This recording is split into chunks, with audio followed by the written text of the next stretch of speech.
Okay, now I don't want to worry people unnecessarily, but we need to be correctly concerned that national polls have tightened. Donald Trump is closer now to Joe Biden in national polling than he has been since May, which was almost 5 months ago. These polls, importantly, do not yet take into account the effect of the first debate. This is still all pre-debate polling, but we have to acknowledge that it is looking less good for Joe Biden today than it was looking last month and the month before and the month before that.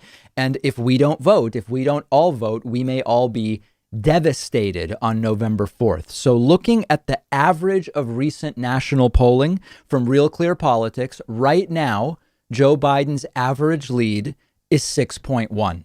Now, on September 11th, it was 8. And on July 27th, it was 9.3. And on June 23rd, it was 10.2. So this is not the right trend. Now, let's look at it in a different way in chart form. So again, June 23rd, Biden's up 10.2. In the month that follows, by July 27th, Biden's lead has dropped by just about a point to 9.3. By September 11th, Biden's lead has dropped to 8, another roughly point and a half. And then between September 11th and today, Joe Biden's lead dropped 1.9 points on average. This is not good. This is not good. When you see a lead go from 10.2 to 6.1 in a few months, that's a 40% shrinkage of the lead. It's not small. There are also some recent polls that are not exactly giving me too much comfort. I've highlighted some of them here on this image, which we're showing our TV audience. A recent national poll has Biden only up by 2. That's the lowest we've seen in a high-rated national poll for a while.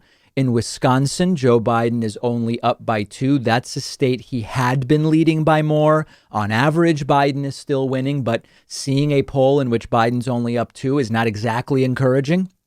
North Carolina, recent poll has Trump ahead after many polls had Biden ahead. So this is not panic. Oh, no. But this is not nearly over. None of us should think it is. And none of the polls sort of price in voter suppression, voter intimidation, whatever Donald Trump may be able to achieve through the courts to stop the counting of absentee ballots. None of that is even in the polls.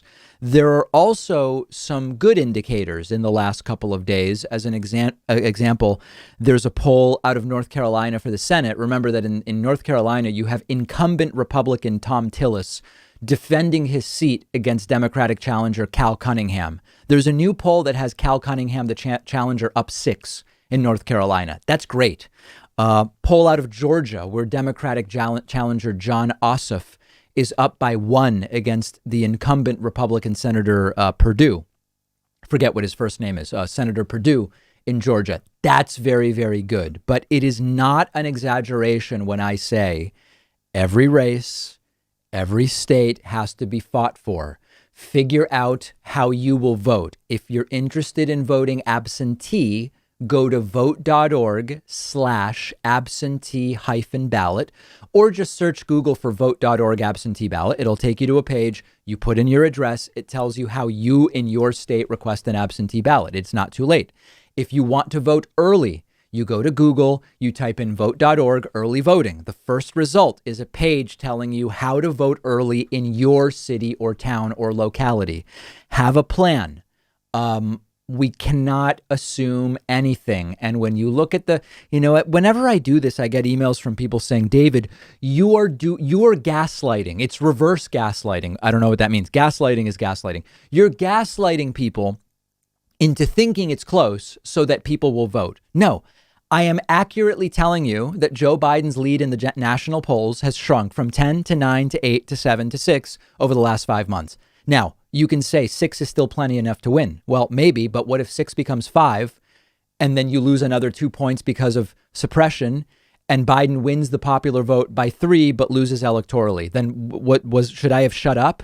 Come on, guys. Okay, let's be responsible. We've all got to see the data. We've all got to have a plan here. One of our sponsors today is Hydrant, and they're giving my audience 25% off your first order. Hydrant has been great for me. It's this delicious electrolyte powder made with real fruit juice. You mix it into water for great tasting rehydration with low sugar, packed with electrolytes, but way more cost effective than those high sugar sports drinks. Comes in flavors like lime, fruit punch, orange mango.